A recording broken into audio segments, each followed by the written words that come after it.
अखिल भूमंडलीय सर्व शिरोमणि मुनि समाज के संस्थापक आदि मुनीश्वर योगेश्वर सद्गुरुदेव शिव मुनि महाराज की जय। उपस्थित मुनि वृंद, साधु सज्जन वृंद, संत वृंद, साधक वृंद, आध्यात्म ज्ञान के जिज्ञासुओं और प्रेमियों, सभी श्रोता वृंद, आप सबको मेरा कोटिशः नमन, सप्रेम जय जीव।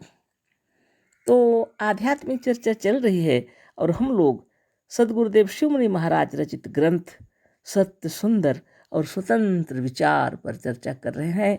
अध्याय 12 पर चर्चा हो रही है, क्या ईश्वर को मानना अच्छा है, इसी पर चर्चा हो रही है।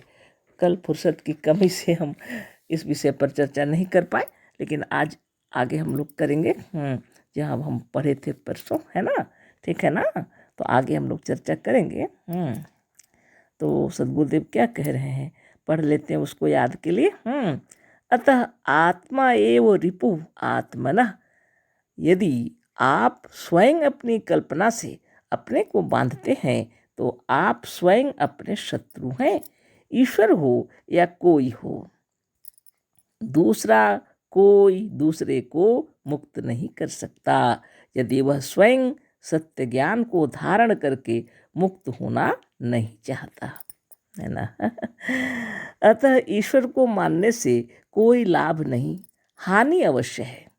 ईश्वर और देवता तुम्हें बांधने और डरवाने के लिए माने गए हैं, तुम्हें दंड देने के लिए हैं, तुम्हें गुलाम बनाने के लिए हैं, तुम्हारे ऊपर शासन करने के लिए हैं, तुमसे स्तुति कराने के लिए हैं और हैं तुम्हारी स्वाधीनता नष्ट करने के लिए।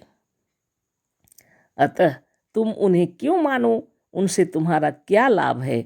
जो मनुष्य सर्वदा दूसरों के भरोसे रहता है वह इसी तरह से कायर, आलसी, डरपोक और निर्बल हो जाता है। जब तक आप अपने पैरों पर खड़े नहीं होंगे तब तक आपके पैर पुष्ट भी नहीं हो सकते। अपने पैरों पर खड़े होने वाले दो एक बार गिरते भी हैं, पर यह गिरना भी दुर्बलता को नष्ट करता है। जो गिरने के डर से अखाड़े में नहीं उतरता वह पुष्ट भी नहीं हो सकता। आत्मावलंबन, आत्म पूजा और आत्मज्ञान सबसे बड़ी वस्तु है। इसी से उपनिषदों में कहा है, अयम आत्मा ब्रह्म स्वयं आत्मा चतुष्पात्। यही आत्मा ब्रह्म है, यही जो जागृत, स्वप्न, सुषुप्ति और तुरीय 4 अवस्थाओं वाला है। इसी आत्मा ने सारी सृष्टि की रचना की है। ऋग्वेद का इतरे उपनिषद देखिए, आत्मा व इदमेकम इदमेकेवाग्रम आसीनान्यकिन मिषत सा इच्छत लोकानुसृजा इति। बताइए। तो इस विषय में हम लोग अभी चर्चा करते हैं, है ना। सद्गुरुदेव शिव मुनि महाराज की जय। बहुत सुंदर तरीके से समझाते हुए सद्गुरुदेव हम लोग को बतला रहे हैं कि मोक्ष प्राप्त करने के लिए यहाँ पर किसी दूसरे की आवश्यकता ही नहीं पड़ती। चाहे कोई भी हो, लिख रहे हैं दूसरा, है ना। ईश्वर हो या कोई हो, दूसरा कोई दूसरे को मुक्त नहीं कर सकता। चाहे ईश्वर हो या कोई भी हो, कोई दूसरा आपको मुक्त नहीं कर सकता यदि आप स्वयं सत्य ज्ञान को धारण करके मुक्त होना नहीं चाहेंगे।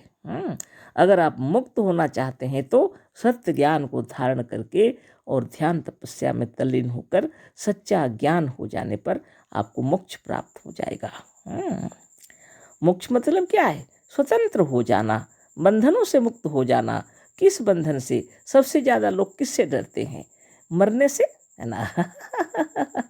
तो सद्गुरुदेव क्या कह रहे हैं, जब सच्चा ज्ञान हो जाएगा आपकी मृत्यु कभी हुई ही नहीं है।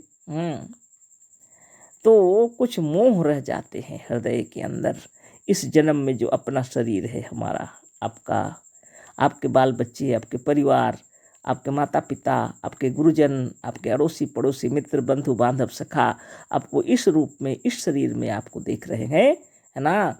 तब जब हम लोग जब इस शरीर को छोड़कर नवीन शरीर में आएंगे तो उसको लोग पहचान नहीं पाएंगे, क्योंकि वह नन्हा सा बालक होकर के जन्म लेंगे, है ना, और नए रूप में आएंगे। ये सारी चीज़ इसी जगह भूल करके चले जाएंगे, है ना।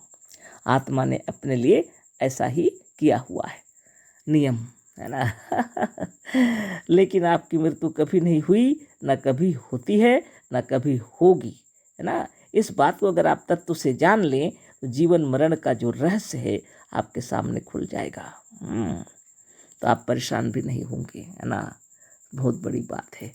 तो इस जन्म में जब हम लोग यहाँ रहते हैं तो इस जन्म में स्वस्थ और निरोग रहें, इसके लिए नित्य दिन योगाभ्यास करना होगा, है ना। शरीर स्वस्थ और निरोग रहे, इससे हमारा मन भी प्रसन्न रहेगा, प्रफुल्लित रहेगा, आचार विचार व्यवहार भी अच्छे होंगे, शुद्ध मन में, शुद्ध विचार में शुद्ध कार्य होंगे, है ना। इस बात को जानने के लिए योगाभ्यास तो करना ही पड़ेगा।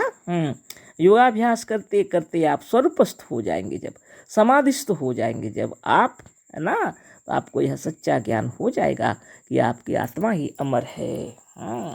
वास्तव में आप अजर अमर अविनाशी हैं। और सद्गुरुदेव कहते हैं इस रूप में, इस शरीर में अभी हम लोग जो रह रहे हैं, तो नवीन शरीर धारण करने के लिए हमको अपने माँ की गोद में चले जाना पड़ता है। तो यहाँ तो नहीं मिलेगा ना हमारा शरीर, आपको भी नहीं मिलेगा, हमको भी नहीं मिलेगा। हम लोग को सीधे माता के गर्भ में जाना पड़ेगा, है ना। इसको क्या कहते हैं, क्षीर समुद्र, है ना, जहाँ भगवान विष्णु जन्म लेते हैं, है ना। तो सभी भी जितने भी हैं सभी भगवान विष्णु हैं।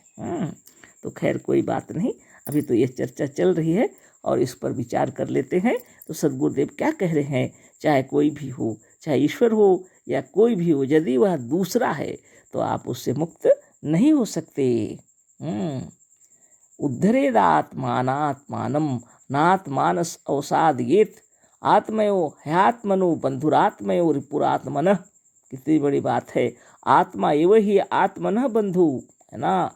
आत्मा ही आपका बंधु है स्वयं, है ना। शत्रु भी है ना। आपके ऊपर निर्भर करता है। बंधुरात्मयो रिपुरात्मनः।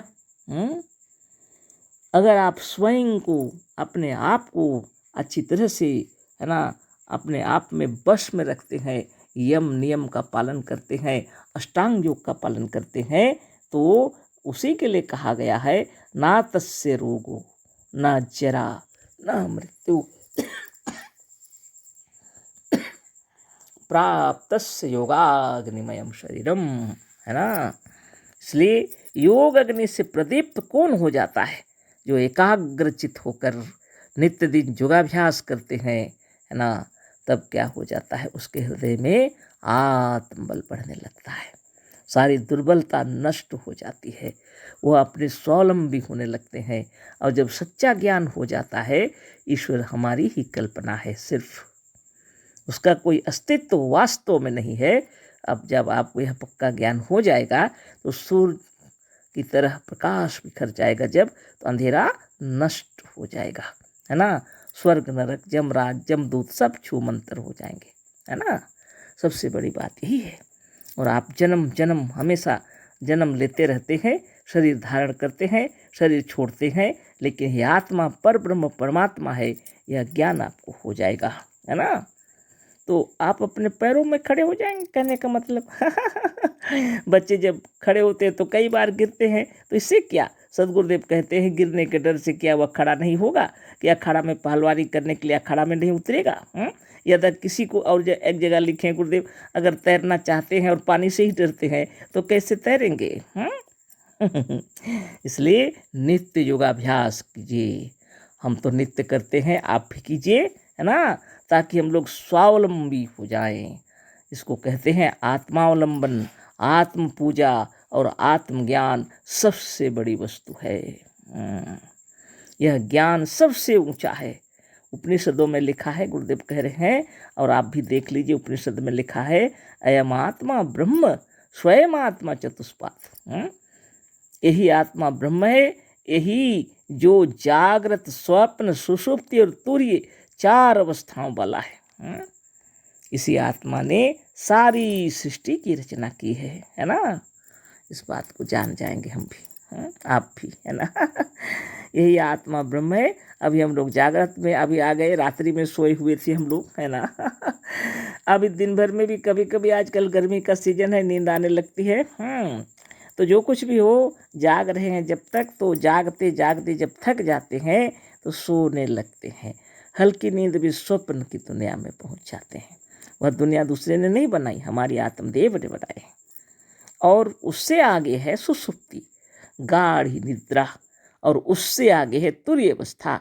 ये चारों अवस्थाओं में आत्मदेव घूमते हैं, है ना। ये चारों अवस्थाओं में अपने आत्मा की खुशी के लिए 4 अवस्थाएं बनाई गई हैं। उसके बावजूद फिर स्थूल शरीर में रहते हुए जब हम लोग थक जाते हैं तो अयम आत्मा ब्रह्म, अपनी आत्मा, यही आत्मा जागृत स्वप्न सुषुप्ति तुरीय को छोड़ करके भी चले जाते हैं अपने सूक्ष्म में, है ना।